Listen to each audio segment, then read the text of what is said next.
বিসমিল্লাহির রহমানির রহিম। প্রিয় দেশবাসী, আমি সবার প্রতি কৃতজ্ঞতা জানাচ্ছি। আমাদের এই বাংলাদেশ মুক্তিযোদ্ধা কল্যাণ ও পুনর্বাসন সোসাইটি কেন্দ্রীয় যুব কমান্ডের পক্ষ থেকে সবাইকে বলতে চাই, আমাদের এই অফিসে নতুন করে সবাই আসবেন এবং যার যে সহায়তার কাজের জন্য আগ্রহ প্রকাশ করবেন এখানে চলে আসবেন আমাদের অফিসে। জোরগাছা বাজার, আমাদের ঈদগাহ মাঠের সামনেই, যে বাজারের সামনে আসলে আপনারা দেখতে পারবেন আমাদের বাংলাদেশ মুক্তিযোদ্ধা কল্যাণ ও পুনর্বাসন সোসাইটির কেন্দ্রীয় যুব কমান্ডের অফিস। সারা বাংলাদেশের যেখান থেকে আসবেন এই অফিসেই আমাদের কাজ হবে এবং এই অফিসের মাধ্যমেই আপনারা সারা বাংলাদেশের কাজ আমরা মেনটেন করব। এবং যেখানে আছেন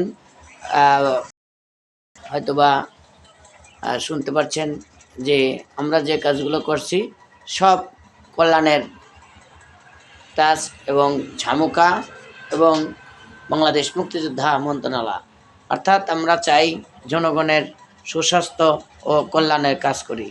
আপনারা সবাই আসবেন, সুন্দর পরিবেশ বহন করবেন এবং সভাপতির পক্ষ থেকে আপনাদের সবাইকে আমার সালাম।